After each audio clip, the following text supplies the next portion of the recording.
بسم اللہ الرحمن الرحیم الحمدللہ رب العالمین وصلی اللہ علی محمد وآلہ الطاہرین۔ موضوع گفتگو تیمم جائز ہونے کے موارد، اور ہماری اس گفتگو کا عنوان ہے تیسرا مورد، یعنی تیسری وہ جگہ کہ جس کے بعد تیمم واجب ہو جائے گا۔ تیسرا مورد یہ کہ اگر پانی نقصان دہ ہو۔ پانی نقصان دہ سے مراد کسی کی جان کا خطرہ ہو پانی سے، یا یہ کہ کسی اہم عضو کے ضائع ہونے کا خطرہ ہو پانی کے استعمال سے۔ مثال کے طور پہ کوئی جلا ہوا ہے یا اس کے زخم ہے، اور ایسا زخم ہے کہ جس کے بعد وہ بالکل بھی وضو نہیں کر سکتا۔ اب کیونکہ وضو نہیں کر سکتا، یا یہ کہ اکثر اعضائے وضو اس کے زخمی ہیں اور وہاں پر پانی پہنچانا ممکن نہیں ہے، تو اس پہ لازم ہوگا کہ تیمم کرے۔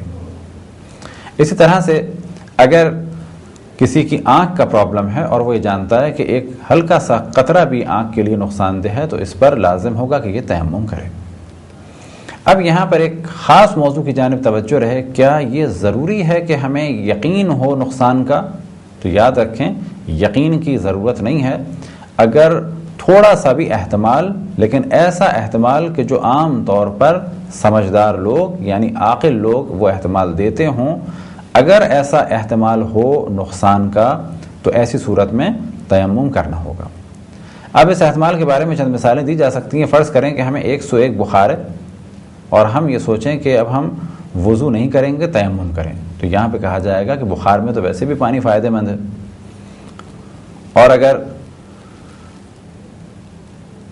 کسی کے لیے پانی نقصان دہ ہو، ٹھنڈا پانی نقصان دہ ہو، تو ایسی صورت میں اس سے کہا جائے گا کہ پانی گرم استعمال کرو۔ اب اگر کسی کو 10 منٹ ٹھنڈک لگتی ہے ٹھنڈے پانی کی وجہ سے، تو یہ ٹھنڈک لگنا عذر نہیں ہے کہ جس کے بعد تیمم اس کے لیے جائز ہو جائے۔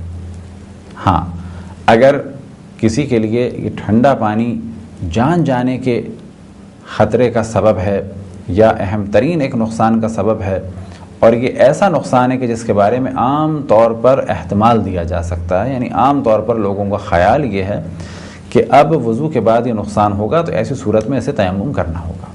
اگر کسی شخص کو یقین ہو کہ پانی میرے لیے نقصان دہ نہیں ہے،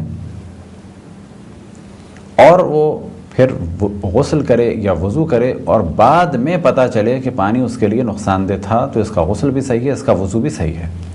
لیکن اگر کسی کو یقین تھا کہ پانی میرے لیے نقصان دہ ہے اور پھر وہ غسل یا وضو کرے، تو یہ غسل و وضو صحیح نہیں ہے۔ احتیاط یہی ہے کہ یہ تیمم کرے اور نماز پڑھے۔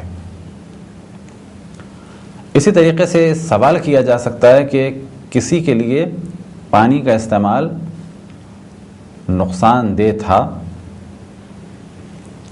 اور اب ایک دم سے اسے احساس ہوا اور علم ہوا کہ اب میرے لیے نقصان دہ نہیں ہے، تو اس پر لازم ہے کہ یہ وضو کرے اور نماز کو انجام دے۔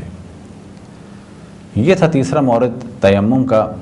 وصلی اللہ علی محمد وآلہ الطاہرین۔